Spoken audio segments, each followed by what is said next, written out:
दोस्तों, जैसा कि हमने तीसरे एपिसोड के एक्सप्लेनेशन में देखा था कि लोकी और सिल्वी लेमेंटिस 1 नाम के चांद से निकलने के लिए एक रॉकेट की ओर जाते हैं। तभी उस पर एक एस्टेरॉयड गिर जाता है और इसी के साथ उस जगह से निकलने की उनकी आखिरी उम्मीद भी पूरी तरह से खत्म हो जाती है। आज के एपिसोड में हमें इतने ट्विस्ट एंड टर्न्स देखने को मिले हैं कि पूरे दिमाग की माँ का भरोसा हो गया है। तो बिना समय गंवाए चलिए खेला शुरू करते हैं।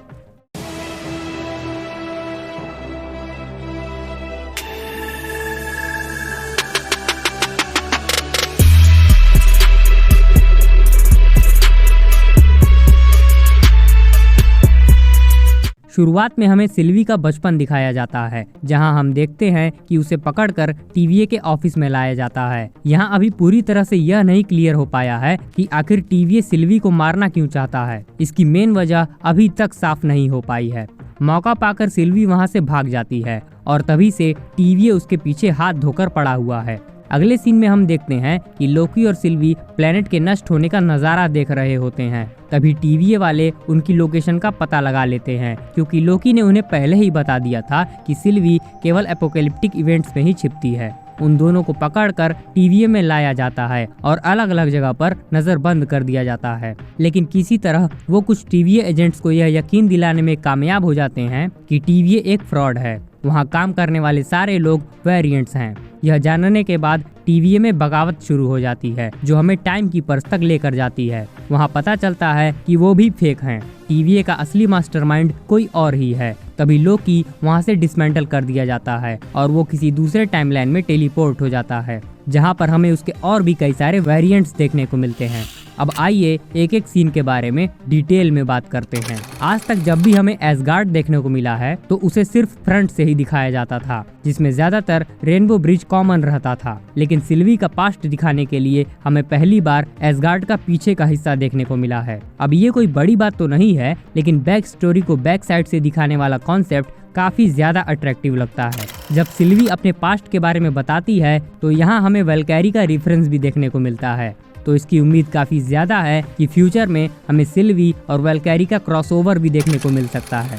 इस सीन में अगर आपने ध्यान दिया होगा तो सिल्वी के खिलौनों में फेनरिस नाम का एक जायंट एसगार्डियन वुल्फ भी था, जिसे हम पहले थॉर रैग्नारॉक में देख चुके हैं। अगले सीन में जब रावोन्ना किड सिल्वी को लेकर कोर्ट में आती है तो यहाँ पता चलता है कि उसका हंटर नंबर 823 है। यह नंबर अवेंजर्स कॉमिक बुक के इशू नंबर 23 से कनेक्टेड है, जिसमें वो पहली बार नजर आई थी। इसी कॉमिक में हमें captain America, Scarlet Witch, Quicksilver सहित और भी बहुत सारे अवेंजर्स कांग द कॉन्करर से लड़ते हुए दिखे हैं। जब मोबियस और हंटर B-15 स्क्रीन पर नेक्सस इवेंट को देख रहे होते हैं तो वहाँ मॉनिटर के टॉप में हमें मोरैग का रेफरेंस भी देखने को मिलता है। मोरैग वही जगह है जहाँ स्टार लॉर्ड को ऑर्ब का गोला मिला था, जिसमें पावर स्टोन था।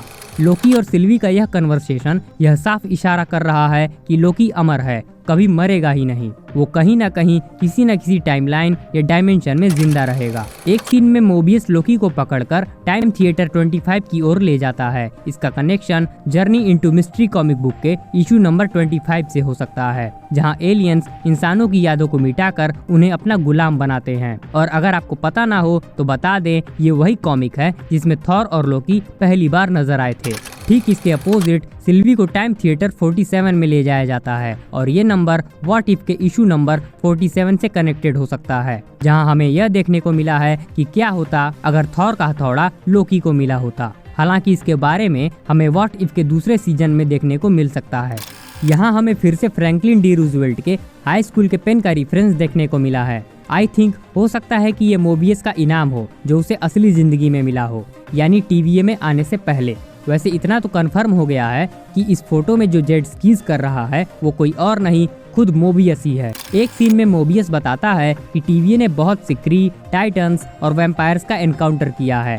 क्री को तो हम लोग कैप्टन मार्वेल और एजेंट्स ऑफ शील्ड में देख चुके हैं, लेकिन यहाँ पहली बार हमें वैम्पायर का रेफरेंस देखने को मिला है, जो कि ब्लेड की टाइमलाइन से कनेक्टेड हो सकता है, क्योंकि MCU में अभी तक यही एक वैम्पायर हंटर देखने को मिला है। वैसे इस बात का एक्सप्लेनेशन हमें ब्लेड की अपकमिंग मूवी में देखने को मिल सकता है।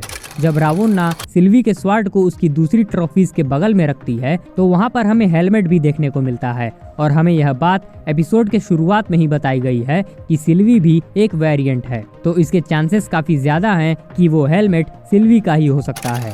इस एपिसोड में हमें दिखाया गया है कि टाइम कीपर्स सिर्फ एक एंड्रॉयड हैं, लेकिन कॉमिक बुक में टाइम कीपर्स और वांडा के बीच का 36 का आंकड़ा दिखाया गया है, क्योंकि वो उसे पैदा होने से पहले ही रोकना चाहते थे। उन्हें ऐसा लगता था कि फ्यूचर में वो नेक्सस इवेंट क्रिएट कर सकती है। वैसे बात चाहे जो कोई भी हो, लेकिन कॉमिक्स में यह बात साफ साफ बता दी गई है कि ना ही टाइम कीपर्स अच्छे हैं और ना ही उनका इंटेंशन।